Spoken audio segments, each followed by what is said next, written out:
நாங்கள் பருத்தி பால் செய்யறதுக்கு பருத்தி பால் எடுத்துக்கிட்டு இருக்கோம். இந்த பாருங்க அரைச்சி எடுத்துக்கிட்டு இருக்கோம். பாப்பா பருத்தி பால் கேட்டால் 2-3 நாளாக அது மெயின்டைன் செய்கிறோம்.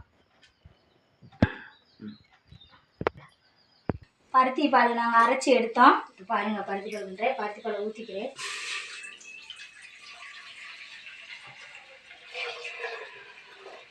நம்ம கெட்டியாக இருந்தால் கொஞ்சம் தண்ணி ஊற்றிக்கலாம். அதில் ஊற்றி கழுவி ஐயே. இப்போ வந்து இதை அடுப்பு சிம்மிலே தான் வச்சுக்கணும். இங்கிட்ட இருந்து நம்ம சக்கரை பாவு எடுத்துக்குவோம்.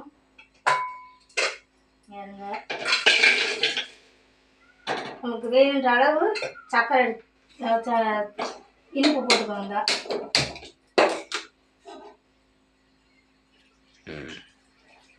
கொஞ்சமா சக்கரை கரைகிற அளவு பதம்லாம் பார்க்க வேணாம், கரைஞ்சா போதும். கொஞ்சம்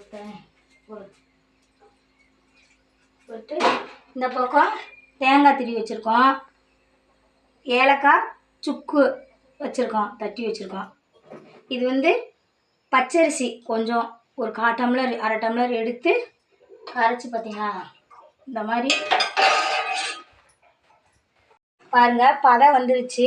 கொஞ்சம் இருங்க, கொஞ்சம் நம்ம இங்கே இருங்க கொதி வருது பாருங்கள், நல்லா கொதிஞ்சு வருது. இங்கிட்டு சர்க்கரை பாவு ரெடி ஆகிக்கிட்டு இருக்கு. பதம்லாம் பார்க்க வேணாம், சும்மா கரைஞ்சா போதும், கரைஞ்சிட்டா போதும்.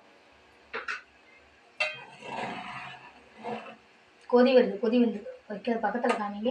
இந்த கொதி வந்துட்டு இருக்குது, கொதி வருது.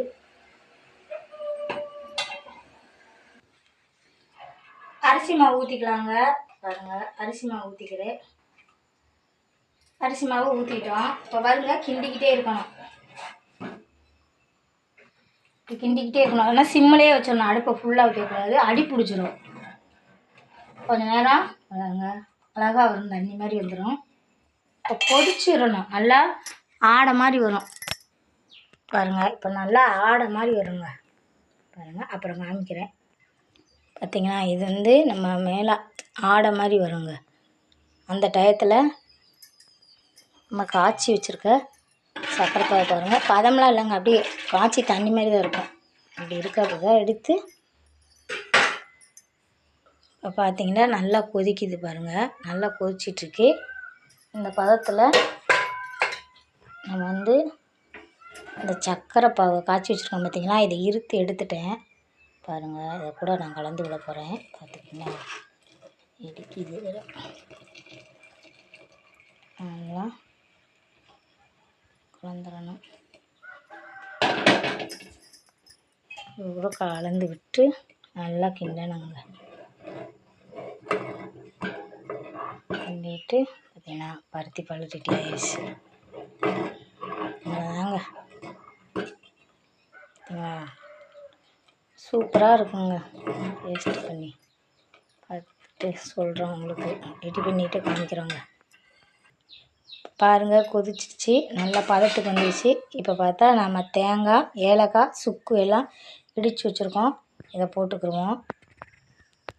பாருங்க பருத்தி பால் ரெடி ஆகிடுச்சு பார்த்தீங்களா. இதாங்க பருத்தி பால், அவ்வளோதாங்க.